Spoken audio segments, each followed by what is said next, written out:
ever made. Gangland.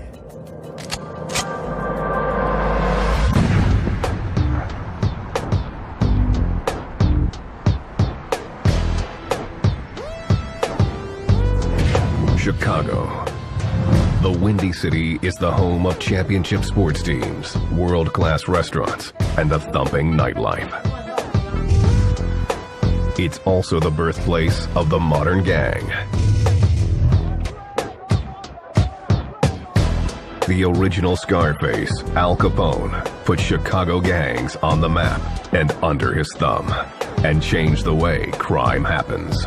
You have the history in Chicago with organized crime, but really even in the mob's heyday, they were not piling up murder victims like the Chicago street gangs are. Capone set up his gang on the north side, where his crew committed some of their most brutal murders. Today, Chicago's gangland is run from Humboldt Park. Humboldt Park has two sides. The east side of Humboldt Park and then the west side of Humboldt Park is ran by Latin Kings. Humboldt Park is the birthplace of the almighty Latin King and Queen Nation, the heart of their kingdom. Might vary to about 20, 30, 40, 50 members on a block. Here's where you got a lot of dominant Latin kings here. It's gonna save your L as a Latin, for the Latin. It's gonna give you numbers. It's gonna have a 2, it's gonna have a 7. It's gonna tell you where they're from 27th, here's an actual street, 27th and Drake. The Kings, without dispute, are the toughest and best organized gang in Chicago. These guys are very lethal, and they'll be quick to do what they have to do. Either kill that motherfucker, get on, beat him, nothing is a problem. You know what I'm saying? Because you're a Latin King. Big T asked to have his identity disguised. He's a former enforcer for the Latin Kings who grew up in Humboldt Park and joined the gang when he was 15. I was in love with gangbanging. I was in love with making money. I was in love with I was in love with the whole package. His story is not unique. The gang has recruited an estimated 25,000 members from across the entire city. There are too many of us. You can't get rid of us. We're here to stay. It's true not just in Chicago, but across the United States. Chicago Latin Kings are the biggest Hispanic gang in Chicago and the country. The Latin Kings are 50,000 strong nationwide, making them a super gang, with huge chapters in 4 corners of the U.S., including Los Angeles and New York. Yet all roads lead back to the motherland, Chicago, where the Latin Kings desire just 3 things. And money and power, and drugs. From meth to cocaine to marijuana, they own Chicago's drug trade. The way you make the money is by selling drugs, whether it's cocaine, whether it's marijuana, whether it's ecstasy. That's what it takes to make money. Some drugs are sold secretly from legitimate businesses. Fruit markets, restaurants, little dives.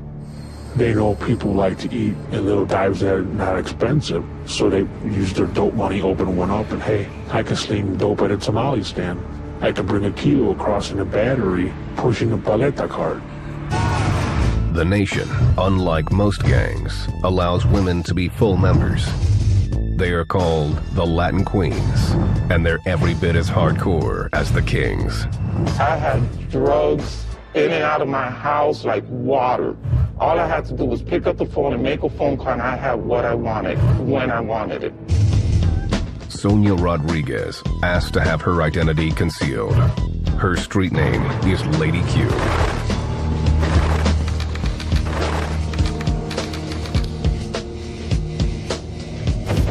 Lady Q is the former girlfriend of the mastermind of the Latin Kings, a ruthless criminal named Gustavo Colon, aka Lord Gino.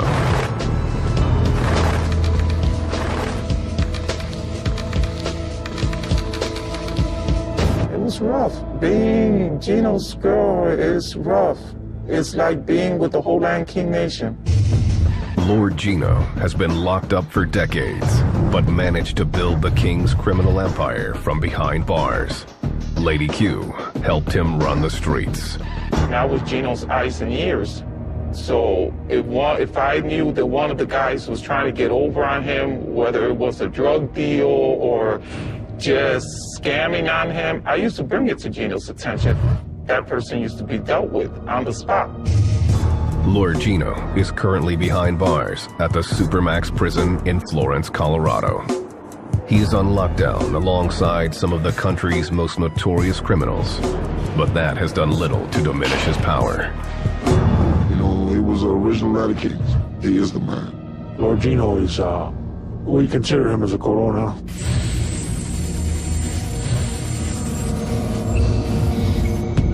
Chicago authorities have struggled for years to stamp out Lord Gino and the Latin Kings.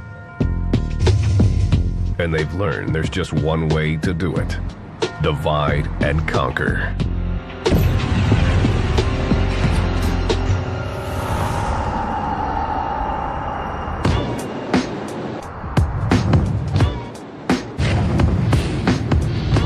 June 2003. A joint task force formed, comprised of the ATF and the Cook County Sheriff's Department. Their plan: to cripple the Kings by taking out their top leadership. They called it Operation Broken Crown. There was only one way to gather information about the gang: from the inside. We have individuals working off their arrest, or we also have individuals who are working for monetary purposes, and we have individuals working for revenge purposes.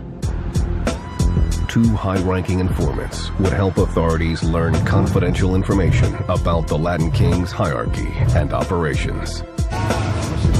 But to gather evidence to build a case, they needed a mole. Then one landed in their lap. One of the confidential informants had introduced me to a relative who was also a Latin King. And based on that introduction, he decided to become a confidential informant with ATF. The Latin King agreed to wear a digital recording device. He was the last person the gang would suspect. The individual was actually the guy in charge of searching all the Kings coming into the gang meetings. They were able to bypass all the security, or their security checkpoint that they thought they had. The snitch wore a secret bug to meetings. The task force heard the name of one Latin King time and time again: Fernando Ace King.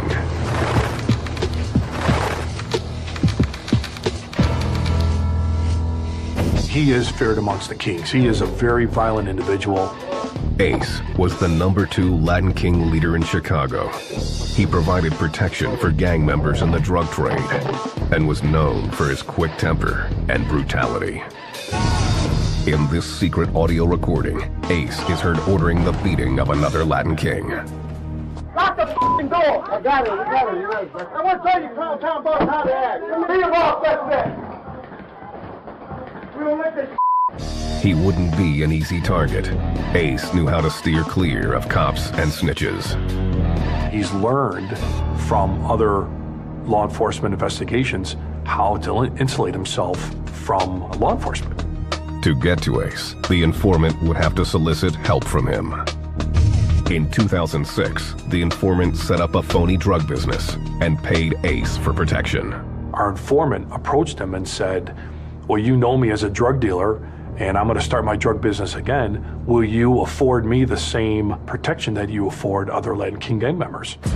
Ace wasn't paid in cash. So one cold Chicago night, the informant gave Ace a fake kilo of cocaine. This surveillance video shows Ace with the coke wrapped in a towel, stuffing it into a heating duct. The task force was gathering priceless evidence against Ace and the Latin Kings. But the nation's powerful empire wouldn't crumble that easily. No matter where you from, we all Latin Kings, man. Yeah, exactly what I do, okay? I do a picture of a female. You don't do that. Wherever you go, there's always a Latin King. Or just that big.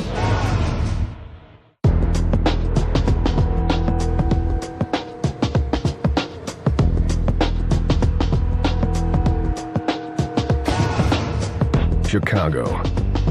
Stretched along the cold shores of Lake Michigan, it's home to almost 3 million. To an estimated 25,000 gangbangers who live here, Chicago represents just one thing: the almighty Latin King and Queen Nation. They get stronger and stronger.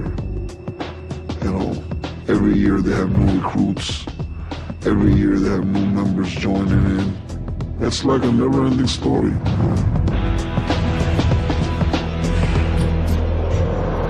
The story of the Latin Kings begins in the 1940s, when Puerto Ricans and Mexicans fled political upheaval and sought refuge in Chicago. Instead, many Spanish-speaking immigrants found racism. The one thing that set an impression to me when I was in the United States was the unfairness that was shown blatantly by people in authority towards the people of color. The immigrants responded by forming what they called social groups, claiming that they strengthened their sense of community. One of those was the Latin Kings. The Latin Kings was actually formed to protect the people. Back in the days, it was to help secure the neighborhood. In the 1960s, the Latin Kings found themselves in the thick of the civil rights movement, working to change the system. They weren't a gang of thugs.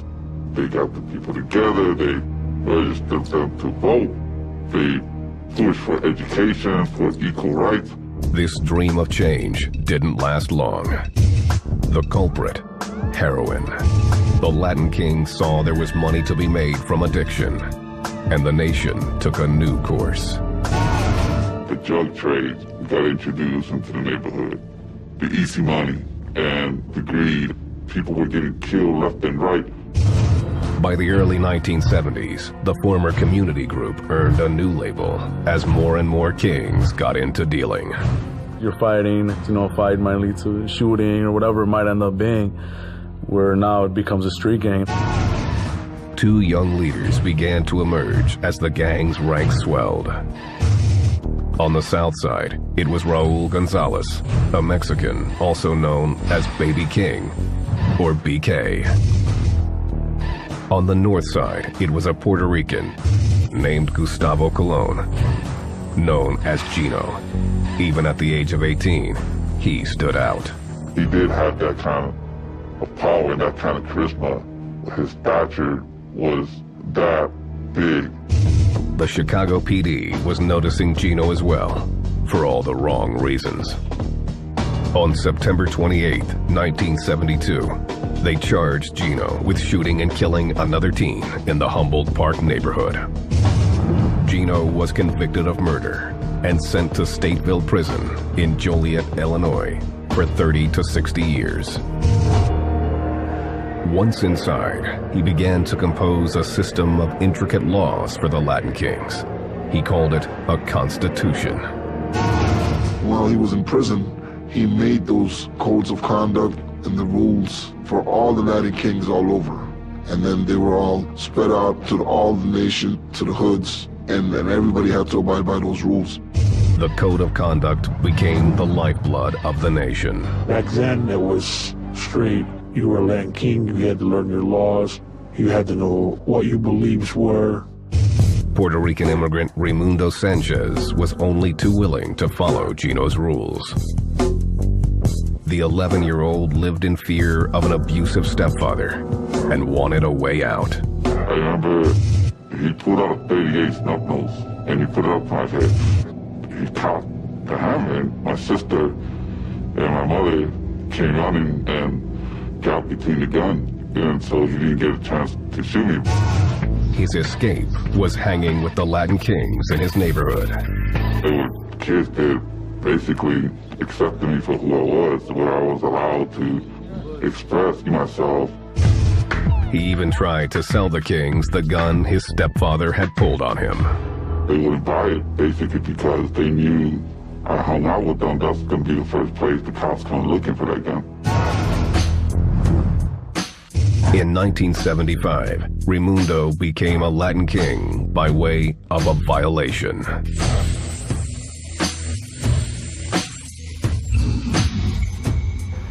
he joined the hundreds in Chicago who now swore allegiance to the nation. Around that same time, the Kings began to allow women into the gang. They became known as Latin Queens and were expected to be as hardcore as the men. We used to go out there and beat up people and shoot at people and carry drugs and slang drugs, just like the Latin Kings. It didn't make a difference. We were just female. 15-year-old Sonia Rodriguez, a.k.a. Lady Q, endured a 3-minute beating to join the gang. Before long, she was running her own 6-woman crew. The Queensmen back in the days were badasses. At the time, I felt like I was on top of the world. I thought I won a gold medal. Her crew was pushing cocaine and making money. Back then, it was all about making money and trafficking drugs. That was me. I've never seen so many drugs and money than at the time I was a Latin Queen. Well, it's like an expansion of a store. If you weren't willing to be violent and fight for that store, then you weren't welcome. While the gang had other leaders, like BK, Gino was eclipsing them from his prison cell and becoming the face of the Latin Kings. By 1983, he held the title of Corona and was being called Lord Gino by everyone. Lord Gino carried himself like royalty and held court with only a select few. Lord Gino would only deal with a certain amount of people. He would never have direct contact with some of the underlings. He would more or less shield himself from the amount of people who could damage him. Most accepted Lord Gino's leadership, except for Lady Q. When word got back that Gino's authority was being questioned, he asked her to visit him at Stateville Prison. This beautiful, handsome man came up to me talking about what you got to say now. And I looked at him, I repeated every word. And ever since that day, he didn't want me to visit nobody. I had to go see him personally. We trusted each other, and there was nothing that I couldn't tell that man. She became Lord Gino's private liaison and greased the wheels with some of his most important allies, the prison guards. I used to meet guards on the south side and pay them off, and they used to take a certain amount of drugs into the penitentiaries for us. Under Lord Gino's guidance, the Kings were taking over Illinois' prisons. Latin Kings are the ones, they receive all the drugs in the prison system. And if you want any kind of drugs, you have to go through a Latin King. In 1985, Big T, an enforcer for the Kings, landed in prison on drug charges. His punishment only furthered his business. I was still holding it down in the prison because I was still a Latin King, and people still feared me in the prison. I was still winning the deck that I was on.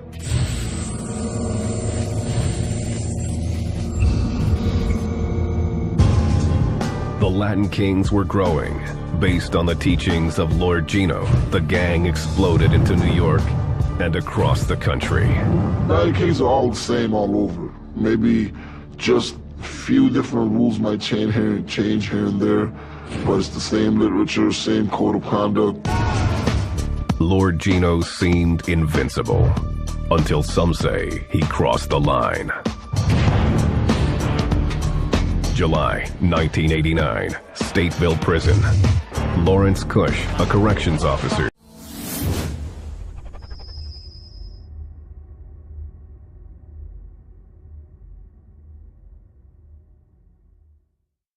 turned up bludgeoned to death with an iron pipe.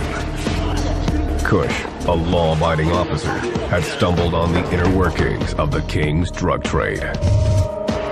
The prison immediately suspected Lord Gino had ordered the hit. You're not going to just kill or assault an officer unless it comes from somebody of authority, because there's always repercussions. The warden ordered stepped-up surveillance on Lord Gino, but the prison never charged him with the crime. Lord Gino was transferred to a correctional center in Pontiac, Illinois, in order to diminish his control of Stateville. The kingdom was under fire, and before long, fractures began to form at even the highest levels. Gino was the kind of person that he used to say, you keep your friends close, you keep your enemies closer. You can never put all your trust in nobody, period.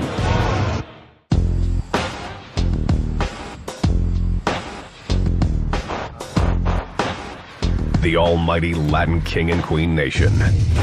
Born and bred in the Humboldt Park neighborhood in Chicago.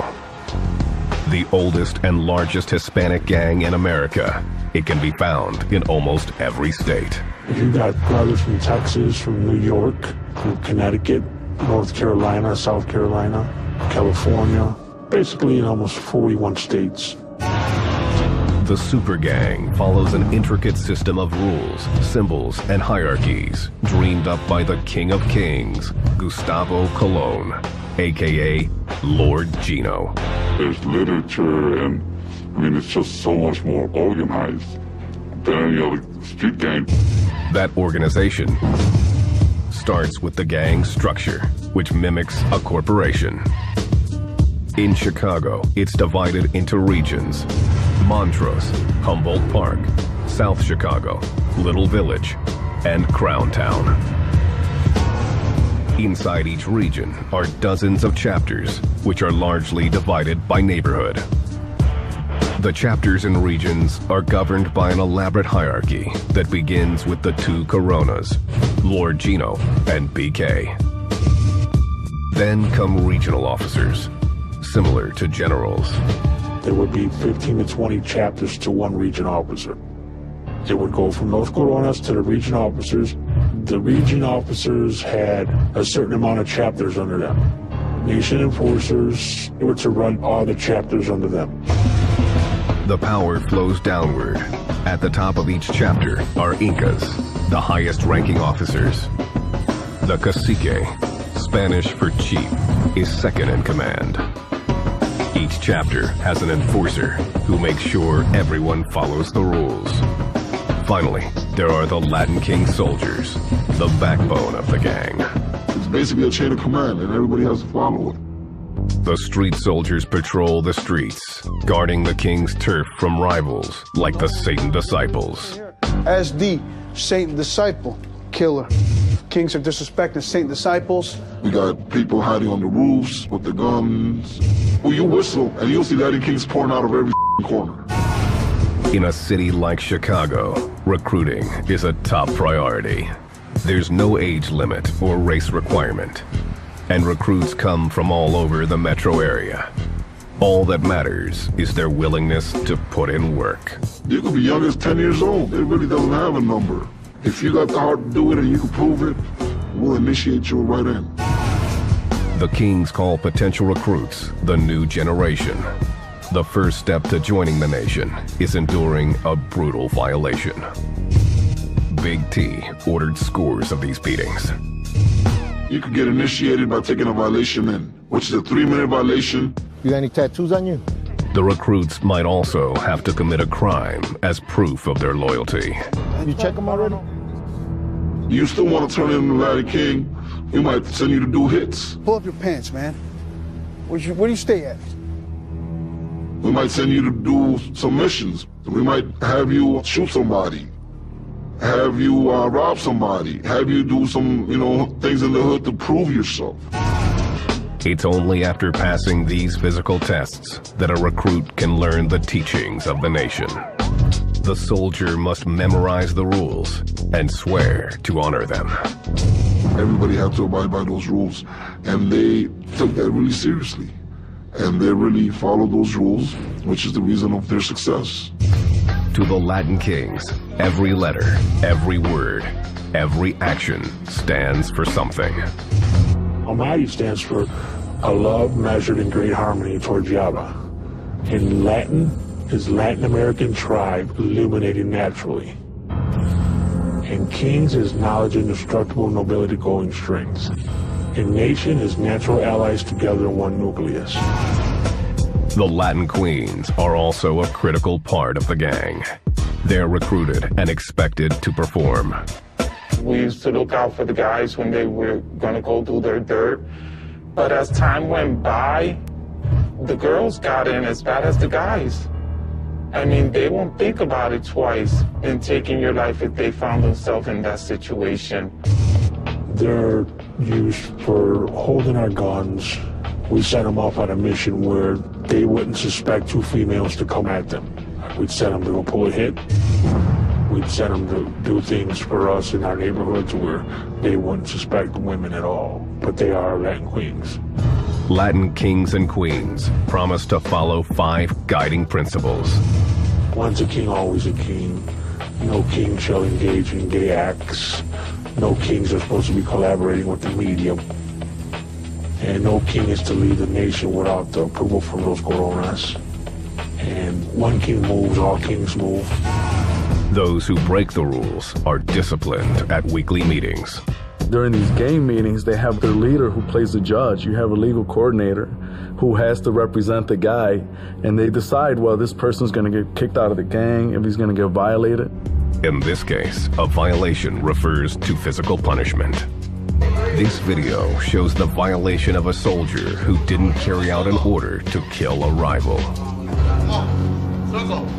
The Kasinka ordered everybody to get in a circle, which they normally do for the meeting. And then after that, everybody in that house was told to beat that Latin King gang member. They gave him basically a minute violation head to toe. The gang members were getting tired after about a minute. They stopped, and the Inca said, no, no, no, continue, continue. Don't stop, man. Don't stop, Joe. Don't stop. You stop. Whoever stops, we get in too, man. The nation's ultimate discipline is called the Gold Crush.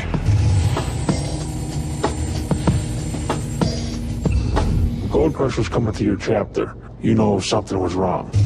That's what they call the nation enforcer, with about 12 other guys that was coming to visit the Inca because he knew he screwed up. Mercy isn't guaranteed. Sometimes you get your ass beat, you get a bullet to the knee, baseball bat to the head, your crown stripped.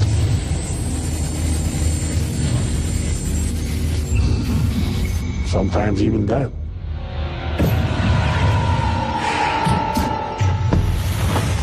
The Latin King's colors are sacred. The colors that we stand for and we believe in, which is black and gold. Gold is for the sun, where we pray to Yahweh as we face the east. And black is for darkness amongst all enemies. Their favored symbols are the crown and the lion, icons of courage and pride. These symbols show up everywhere, including the gang's ink.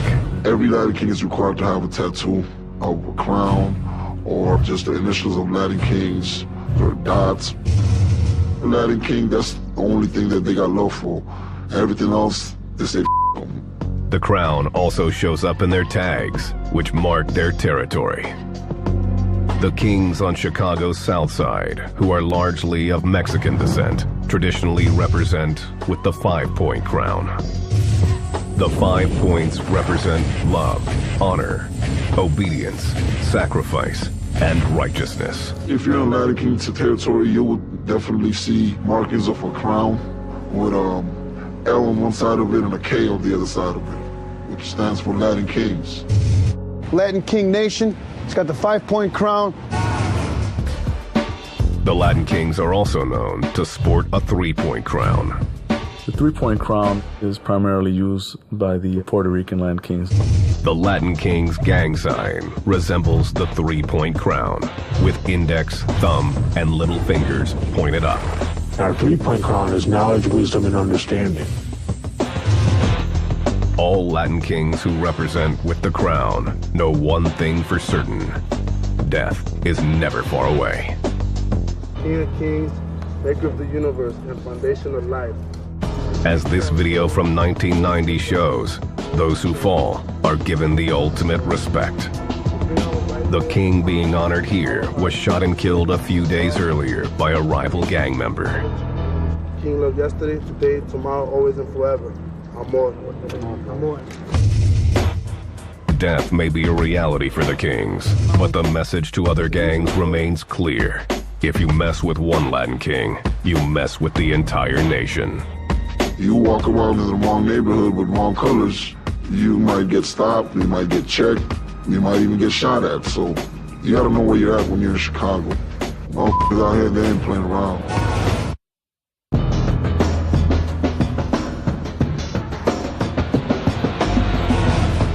(1989), Pontiac, Illinois. The brutal murder of a prison guard led to the transfer of Latin King leader Lord Gino to Pontiac Prison. The move, intended to cut off his control of the Latin King nation, had no effect. He controlled the prisons. He controlled them all of them. The Kings are the largest gang in prison, and their most feared gang in prison. They have access to a lot of weapons and drugs inside prison. But trouble was brewing in the kingdom. For more than 5 years, Sonia Rodriguez, Lady Q, had been Lord Gino's girlfriend and helped him run the nation. I used to visit him 5 times a month, talk on the phone. I mean, being his girlfriend is not glamorous at all. Lady Q caught wind of a rumor that one of Lord Gino's closest associates was a snitch. Gino didn't buy it. I can tell Gino he's no good till my face turned blue. Gino was not gonna believe no one until that person messed up themselves. I told Gino what they're saying is true. He's no good, he's a trick.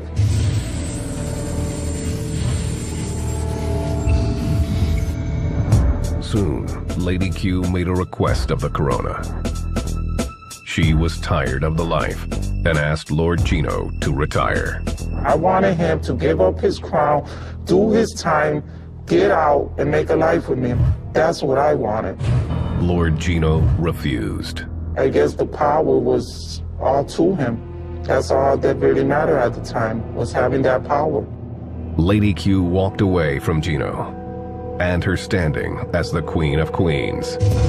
It didn't take long for Lord Gino to find a replacement. In 1990, he was transferred again, this time to Menard Correctional Facility, 350 miles south of Chicago. There, he legally married Marisol Rodriguez. Like Lady Q before her, she became his eyes and ears. He's collaborating with his wife, and he sends a lot of messages through her to the streets. Lord Gino's power seemed undiminished, and he was close to being a free man. In 1997, Lord Gino was finally eligible for parole after spending 25 years in various prisons. He had no idea that behind the scenes, the ATF had been quietly building a federal case against him, uncovering proof of his drug business. He had numerous cell phones. Even as cell phones were starting to become new wave, he had a network that he was able to communicate with people on the outside. Lord Gino was granted parole and scheduled to be released from prison. The nation was prepared to receive its king. Every chapter was on standby because there was going to be a big nation party that weekend for him. At the last minute, the ATF dramatically took Lord Gino into custody before he even left his cell. Gino Colon was taken out on a stretcher and bound to the stretcher. We knew that if we went down there in force and showed up, we were causing a possible problem for the prison population. He was charged with conspiracy, contributing drug trafficking, and all kinds of charges. Gino's wife, Marisol, was also charged with conspiring to distribute cocaine, heroin, and marijuana. The Latin Kings were stunned. Bam! Just knocked our head off. Wow. Everybody started pointing fingers, everybody started talking about it was this brother, it was that brother, it was his wife gave him. There was all kinds of rumors going around. I cried.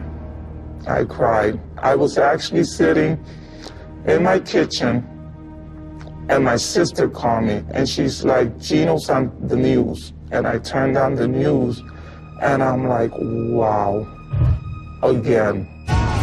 Lord Gino was found guilty of 18 charges, ranging from drug conspiracy to using a telephone to facilitate a drug felony.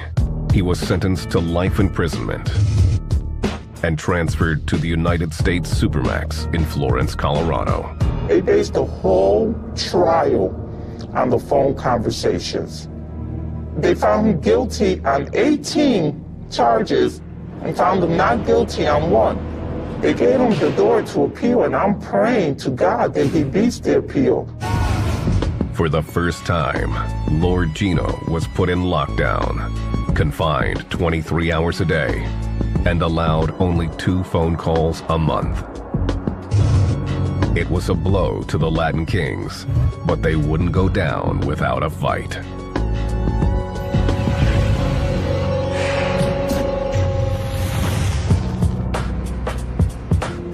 From 1997 to 2003, the Latin Kings expanded their criminal enterprise in Chicago.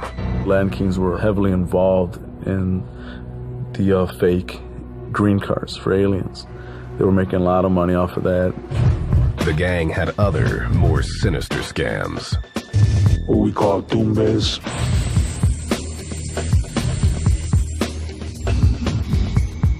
Means we find a drug dealer who's in the neighborhood. He's not paying taxes to us. So we go and stick up his house and take all his dope and money. They started to create legitimate businesses. Any type of business that's a cash business, because you're allowed to funnel money through it.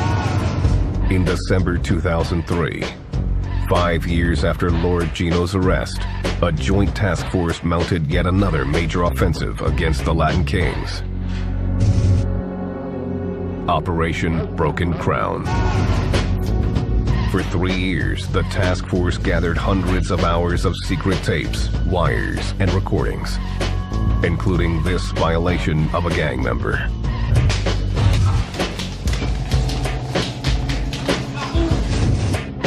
But the investigation's prime focus was on the Latin King's second in command, Fernando Ace King. And that number 2 has been sort of the target spot for the feds. The task force laid a trap for Ace and the gang, using snitches inside the Latin Kings. One informant posed as a drug dealer and gave Ace a kilo of fake cocaine in return for protection. Tell me. Put it somewhere cold. On December 5th, 2006, the feds sprung their trap. Ace was picked up at his mother's house and charged with drug conspiracy and cocaine distribution. I believe we had in excess of 100 undercover recordings with Fernando King, either in person or maybe on a telephone, a quick phone call. Ace and 34 other Latin Kings were arrested on charges ranging from conspiracy to possess and distribute cocaine to being a felon in possession of a firearm. 34 were found guilty and sentenced between 5 to 40 years in prison. Fernando Ace King was found guilty of all charges. His sentence is still pending. The task force had succeeded with Operation Broken Crown, but there would always be more kings where Ace had come from. You kill me, the next one born the next day. You kill him, and there will be another one born the day after. You can't get rid of us. We're here to stay.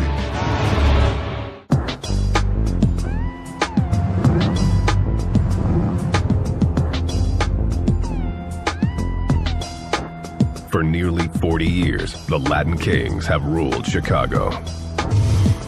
Their leader, Lord Gino, the almighty Corona, has spent most of that time in prison. Gino is now in exile in the Colorado Supermax prison, cut off from the nation he built from behind bars. His power is diminished, but not extinguished. Lord Gino is, we consider him as a Corona. There's certain kings out there that don't give a about him. He ain't nobody no more. He's locked up. But a lot of people fail to realize that, yeah, he's locked up, but he has business still from his wife. Whether you are an old school king or a new school, you know who Lord Gino is, and you know that you have to give your respects to the man regardless. The ATF and Cook County Sheriff's Department Joint Task Force says that with 35 convictions of high-ranking Latin kings, Operation Broken Crown was a success. They admit, however, that their investigation only focused on Chicago's South Side, leaving the rest of the city untouched. Some say they should have thrown a wider net. When they did the Operation Broken Crown, they only hit specific streets on the South Side. They should have made it a nationwide thing. Chicago authorities track down the Latin kings every day on these streets. Who do you ride with, bro? 2-7 and Holman also? However, they are realistic about their efforts. When one king goes down, another pops up. I don't really think we can ever win it. I think all we can do is slow it down. Got phones, they even say that Holman the 23rd. See, he's a king from Holman the 23rd. And that's just being realistic. I think we can slow it down. You're gonna disappear, no loitering. Go home, it's too cold. The sting serves as a warning to the next leader of the Latin kings. It's going to be the choice of the next Latin king who wants to be the next Fernando king. And does he want to take a chance of being infiltrated in the future and possibly arrested and, spending the rest of his life in jail? That's the chance that that person has to take.